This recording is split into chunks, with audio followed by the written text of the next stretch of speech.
Hello everyone, my name is Resonant and welcome back to another update video on Mount & Blade Bannerlord. In this video I'll be covering the speculations for the new game from you guys. Many of you will remember an announcement going out a week or so ago asking what are your suggestions for the new game, and I've used these suggestions and compiled the most realistic and my favourite ones into the same place. So without further ado, let's get into the video. One speculation that has been brought to light by many Mount & Blade Warband fans is the inclusion of a co-op campaign in the new Bannerlord game. Anyone who has played Mount & Blade Warband knows the addicting gameplay of building up your army, taking over factions and growing your empire. The thought of doing these things with a friend or ally or even a new enemy in the world would bring a new aspect to the franchise. I think if this was included to the new game though, there would have to be a few changes to the gameplay of Mount & Blade, as entering cities, towns, doing missions and quests would have to be dumbed down a bit to compensate for the multiple players. Yet I think using the Total War co-op campaigns as a platform to expand the Mount & Blade universe onto could make a successful addition to single player. Many people, including me, would also like to see more advanced living mechanics, such as buying homes for your characters and more roleplay on the streets of your cities and villages. Building homes and customizing castles and forts to your liking would add more diversity and playability into the game, rather than just a simple button to build certain buildings like the one in Warband. One thing I would like to see is in your cities and towns, a public order system where if the public order gets too low, there is a rebellion and rebels start to take over, and maybe they can even completely take over towns and cities from you and you have to fight them back. This will make a better idea to put more infantry inside the town just for keeping order. Now, a number of people have said this one. I'm not completely sure what I think about the idea and how it would work in Mount & Blade Warband, but I'm going to include it anyway since a lot of people said this. And it's to play as a soldier in an army. Now, many of you know Mount & Blade Warband is you are commanding your own army, you're commanding the troops and you're taking over places.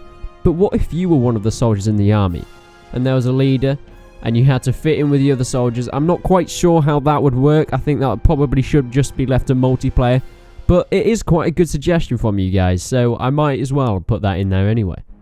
Another thing to enhance the experience of Mount & Blade Bannerlord is a better trading system.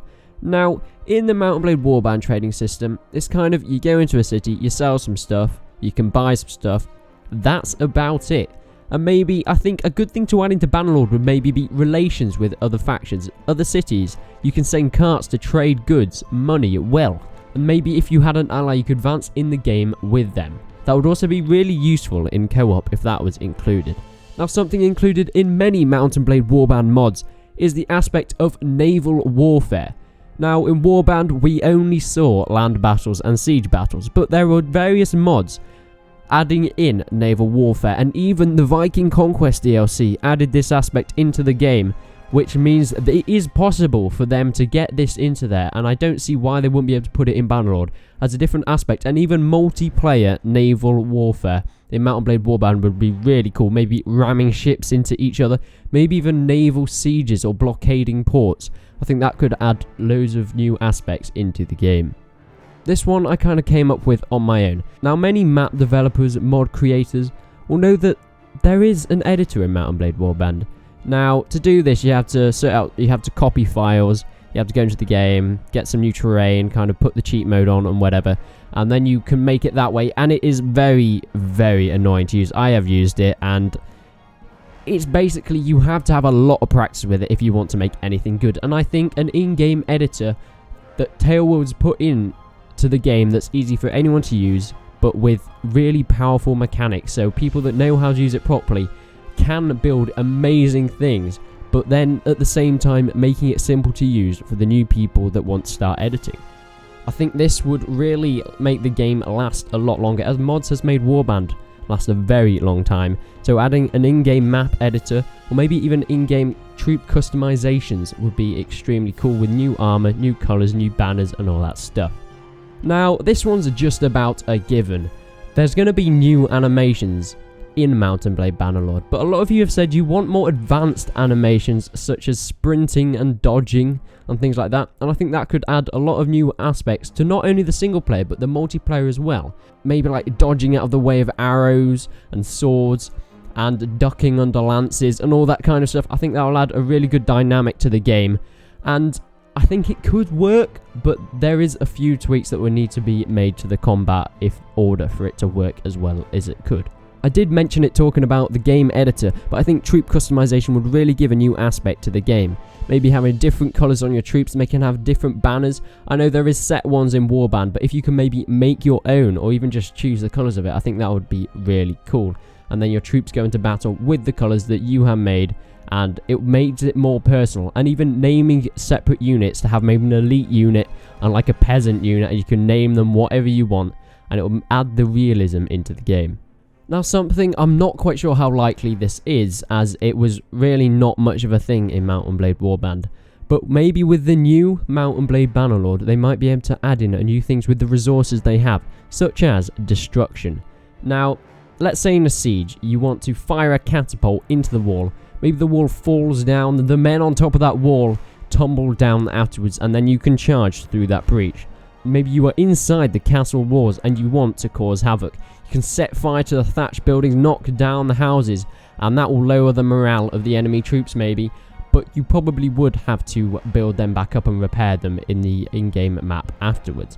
I think that will add a new diversity to the sieges and the in-game battles, and in the multiplayer it would just be amazing. A lot of you would probably love that, and destruction I think is going to be a massive thing if they do add that in. I have no idea if they will. It is rather unlikely, but a lot of people wanted that, and I think that's going to be a really cool thing if they do. Now, Mount & Blade Warband was one of the first games to have such a large scale of warfare, especially of the type of game. It's not an MMO, but the amount of people you can get on a server, you can get up to 200 players. Now, this was something that a lot of people loved in Warband. The huge scale warfare, 100 versus 100, people slashing at each other, shield walls, the community events with this amount of people just really made the game. And I think in Warband, if they can push that up, maybe even just to 300, but I think if they can push that up to a lot larger scales, maybe, I know they probably could with the new resources they have, and try and get it, of course, so it doesn't lag for people. But I think if they can expand the size of the battles, that is going to make the game so much more cooler. With the opportunities for community events, Napoleonic Wars line battles, shield battles, sieges and all that kind of stuff, I think the increased server sizes and battle sizes will make it seem like you're really in a medieval war. And finally, this was probably the most requested thing on the announcement. A lot of people left a comment about this, and I hadn't really thought about this kind of thing, but it does add a lot more roleplay and realism into the game, so I think a lot of people want to see this, especially the amount of people that left a comment on this.